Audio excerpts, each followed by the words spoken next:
مرحبا بكم اعزائي المشاهدين وهذا الجزء الثالث من حوار اليوم مع السيد رائد فهمي سكرتير اللجنه المركزيه للحزب الشيوعي العراقي. خلينا بالموضوع، يعني انا قلت لحضرتك بانه هو الموضوع يتراول المراقب بانه انتم مش ما تضغط عليكم الظروف سياسيا، تحاولون يعني تحافظون على مكانتكم وسط البيئه السياسيه، على مكتسباتكم، تتنازلون شويه على المبدئيه، والدليل انه هذا حزب اسلامي انتم تمكنونه على ما نقول يستحوذ على السلطة، يتمكنون البقاء في السلطة، البقاء هو الأقوى. لا كاد أن يتحول هو الجزء الأقوى بالسلطة. لا وهو تيار يوصف بأنه متشدد. نظرة مجتزأة.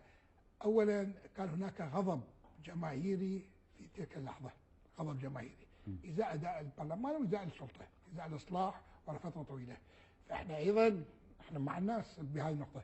مبررات الغضب احنا نأيدها، اكو غضب حقيقي. سوريا هم اكو غضب جماهيري. اساسا نجي لا سوريا يعني المعادله كلها تختلف، الوجه كله نجي على وبعدين يصير خلط. العراق شو له علاقه بسوريا؟ لا قضايا نفس القضايا ولا القوى نفس القضايا. يعني انت تسلم لي يعني غضب جماهيري من اجت عليه النصره قلتوا اذا هذا هنا غضب جماهيري من صارت جهه سياسيه مشتركه بالعمليه السياسيه، متهمه بممارسه الفساد، متهمه بممارسه بعض العمليات العنفيه، انتم ما انسحبتوا منها، هناك خليتوا عنها. احنا جينا شوف، اولا المطالب انا قلت البدايه، الاحتجاج كله، الحراك كله حتى في هذه اللحظه كان رافع المطالب اللي القوى المدنيه ثابت في صياغته، ضد من اجل الاصلاح، من اجل ضد الفساد، من اجل الخدمات، وهذه المطالب، وكل الحراك كان عليها. وكان الغضب الجماهيري انه هذه الحكومه وهذا البرلمان اللي انطى وعود بان يسوي اصلاحات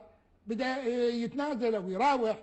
فهو هذا الغضب انه وينكم؟ انتم وعدتونا على المطالب، فلذلك من دخل البرلمان لن نسوي نهايه الدنيا. الان في اكثر من بلد حتى متقدم تصير دخول وسووا كسروا كم حاجه. لا انا ماشي، وضحت لك وجهه نظري دكتور، انه القضيه مو قضيه دخول، ولكن حزب يوصف او كتله توصف بانها اسلاميه متشدده كادت انها تسيطر على الوضع. من الوصف شو وصف؟ دخلت سرايا السلام ببغداد ولا لا؟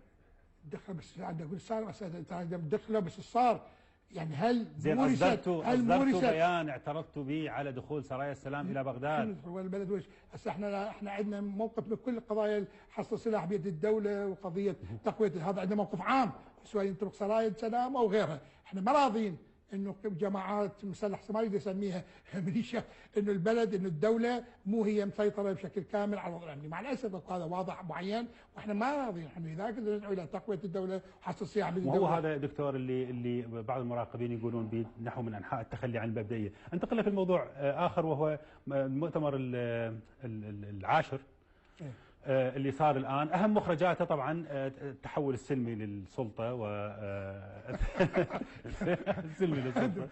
مو أول مرة لا يعني قصدي بعد فترة طويلة، تعرف حضرتك من 93 إلى الآن فترة طويلة جدا. هذا بحد ذاته هم يعتبرونه يعني بقاء السيد حميد مجيد موسى على سكرتارية الحزب فترة طويلة من 93 إلى 2016 هو هذا هم نحو من انحاء التخلي عن المبدئيه. ميركل اي كانت يعني المانيا القائده الالمانيه الان دوره رابعه. اي ايش صار؟ احنا شو علينا؟ لا اللي قالوا على ميركل انه هذا تخلي عن الديمقراطيه. ولا ما قالوا؟ لا خليها نشوف المنطق. زين قيادات اخرى في كل القيادات تاريخها. انا اريد اقول كتالي، احنا حزب معظم حياته في حاله كان مضطهد. المبررات، انا اريد اوصل للمبررات، ما المبررات لبقاء حميد مجيد موسى كل هاي الفتره؟ طبعا احنا حزب تدري، احنا كنا نخوض قطاع مسلح، بعدين بال 93 صار الان ضرب الكيماوي ورفاقنا يطلعون 93 صارت تطورات، صارت في كل صارت. واحنا منذ 93 الى حد الان والعراق اشحاش.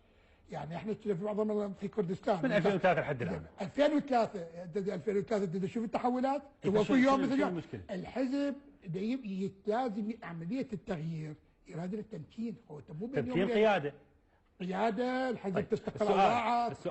السؤال مو هو هذا العذر هو الذي استخدمه الاستبداديون في الاجهاز على قضيه التحول الديمقراطي، انه يابا احنا عندنا رمز خلي نتمكن، خلي نهيئ رموز اخرى قبل.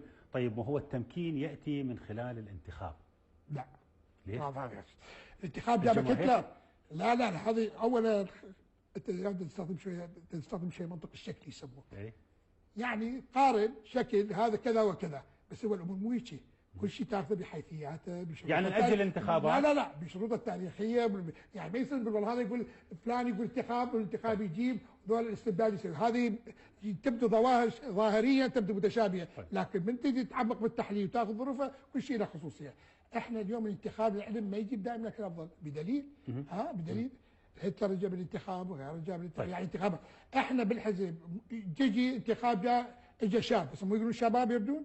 ايش هو الشاب؟ يعني هذا ايجازا، وهذا الشاب دائما هو الاكفأ. هو اكو شباب اليوم عندهم فكر يجوز يشبه الماضي. فاحنا قصد التمكين، احنا اعتمدنا نهج الديمقراطي والتجديد. هذا النهج اثمر بالمؤتمر الوطني العاشر. طيب دام احنا نشوفها صالحه، لما نشوفها مو صالحه ناجلها. اللجنه المركزيه. لا احنا ما عطلنا انتخابات. ليش شو عطلنا انتخابات؟ لم يتعطل الانتخابات منذ المؤتمر الوطني. جزء التاريخ ما ادقق المعطيات التاريخيه.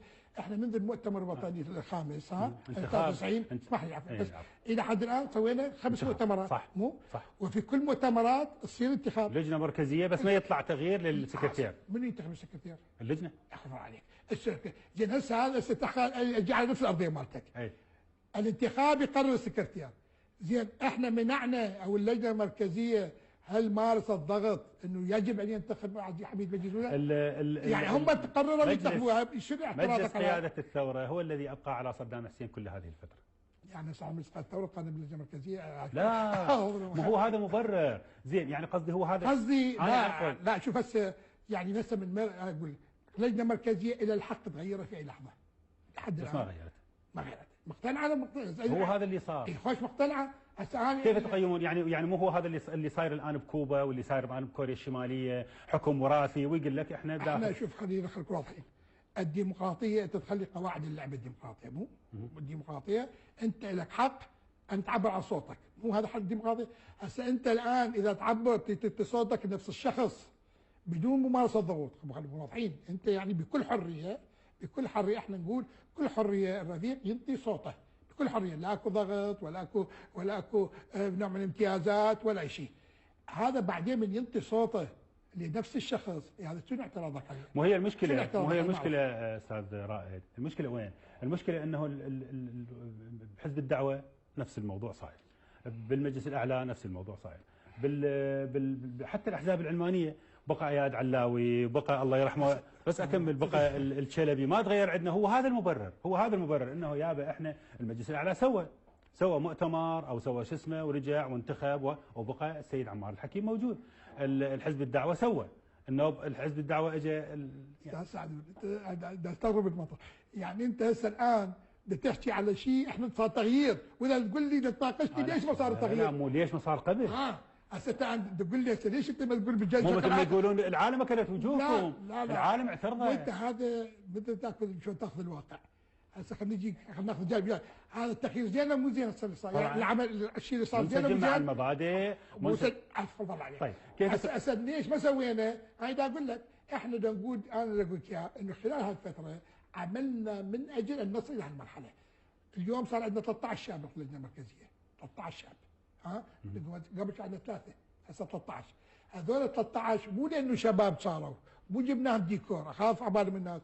ذول كلهم لو تيجي تاخذ واحد منهم له سجل من العمل، فكريا يتاهل، سياسيا ارتقى. اليوم ذول تمكنوا بفضل نهج استطاع ان يشركهم. طيب سؤال يطرح نفسه.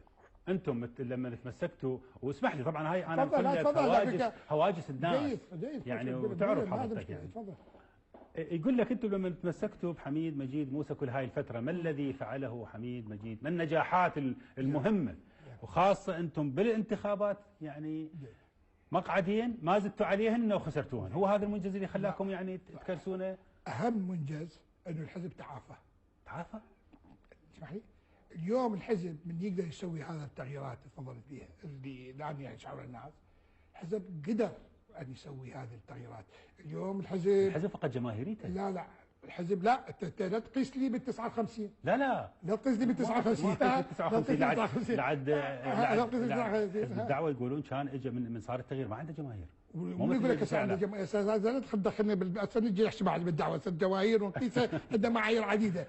احنا الحزب جينا ب 2003 حزب مضروب، حزب الان اعداد محدوده موجوده بالبلد، مع تنظيمات ملاحقه مدمره، صدام حسين كان مركز كبير للحزب الشيوعي العراقي، احنا جينا بلا اي اسناد خلافا لكل ليش ما كسبت ود الشريحه العلمانيه الواسعه بالعراق؟ اسمع لي، اولا ورا 2003 الشريحه العلمانيه كلها خطيه كانت محاصره والقوى المدنيه ومنكفيه على نفسها، زين؟ وجت فاحنا جينا الان جينا بقوه الحزب يريد بناء نفسه. وانا اريد اقول ما اريد ادخل بالتفاصيل. نعم. الان الحزب حزب تنظيميا مستقر منتشر نعم بس التحديات الوضع الجماهيري وغيره، خوش هذه قضيه، بس اليوم نقدر. اسمح لي استاذ رائد، اعزائي المشاهدين اخذ هذا الفاصل الاخير واعود اليكم.